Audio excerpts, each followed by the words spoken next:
is the great retired Lieutenant Colonel Alan West out of Dallas County, Texas. You know the name Heider Garcia very well. What do you make of his recent career moves, Colonel? And it's wonderful to see you. Well, Emerald, thank you very much. It's good to be with you. And you did a great job of tracking his history and how he got started with elections in Venezuela under Hugo Chavez. And I think that what we see happening is just like you said, it's a shifting of the chairs on the deck of the Titanic. So now he is going to leave from Dallas County, where he was working with the ES&S system.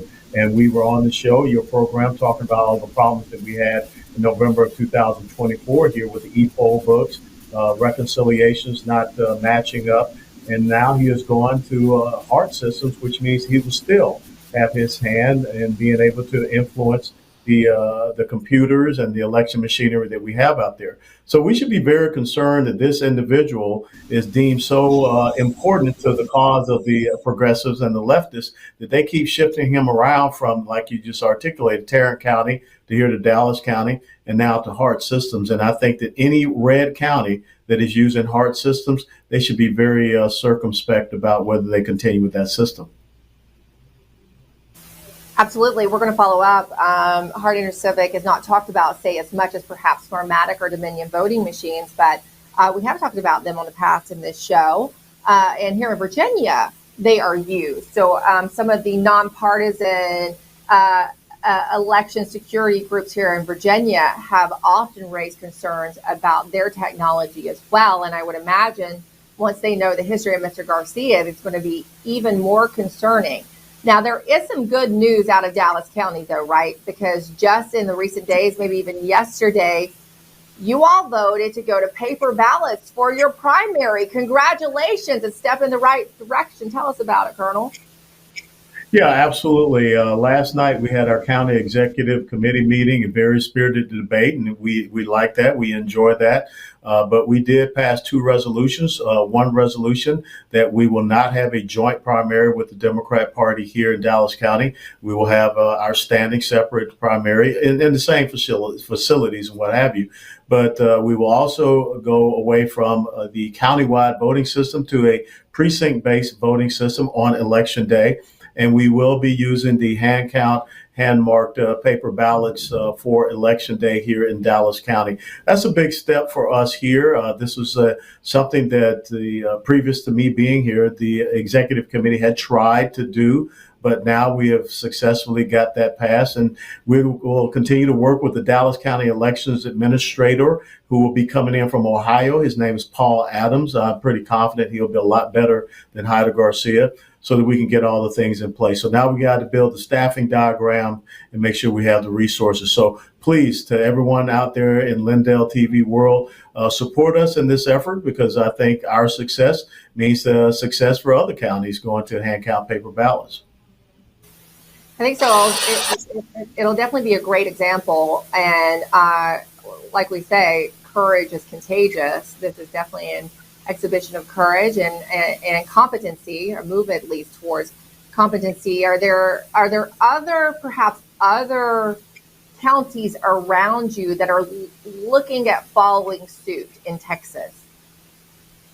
Oh, absolutely so. As a matter of fact, we had people from Tarrant County. They were at the CEC meeting last night. Also, some representatives out of Denton County, and without a doubt, I've got a request for an interview with local NBC News. The Dallas Morning News had a reporter there because I believe in transparency. So you're right. Courage is contagious. We see that in the aftermath of Charlie Kirk's assassination. Someone that I served on the board of directors of Turning Point USA back when he started in 2013. So this is what we need to do. We need to stand up and start saying that, county by county, we can start making a difference. And even here in what is called a blue county with Dallas County, we can still make a difference in this primary that we do have.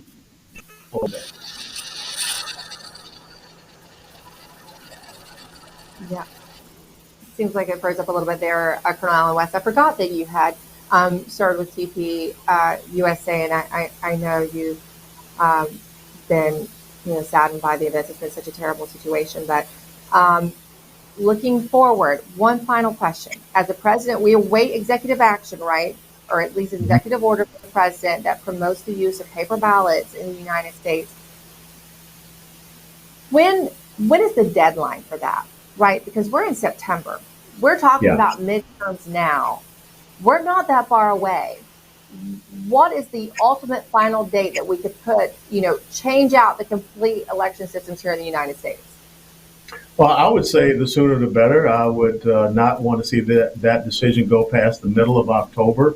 I think it's important that we make sure that the unsolicited mail-in ballots are not allowed anymore. That was the offshoot of COVID. That was the brainchild of Eric Holder and what they wanted to see happen. So let's make sure that we are doing voting the way it should be done, in person. Absentee ballots are exactly that, absentee with signature verification. And it's very important that President Trump gets that out, like I said, by middle of October so that we can do all the preparations on the ground. Well, I've heard from other people, Colonel, so it looks like we are looking about a 6 or 7 week timeline, or less now. Thank you so much, Colonel West, and congratulations for your continued efforts in Dallas County. I know how hard you've worked to clean up the elections there, and this is some real progress, and we'll all be watching you. We'll be reporting it because we hope other counties will watch and follow suit. Thank you so much, Colonel. We appreciate you. Thanks so much, Carol. God bless you. It was a team effort, not about me. I know. And there's some great people. We've talked to a few of your people here on this show out of your county. A lot of committed citizens down there. So good for you. It helps to have help, doesn't it? It does. Thanks, Emerald.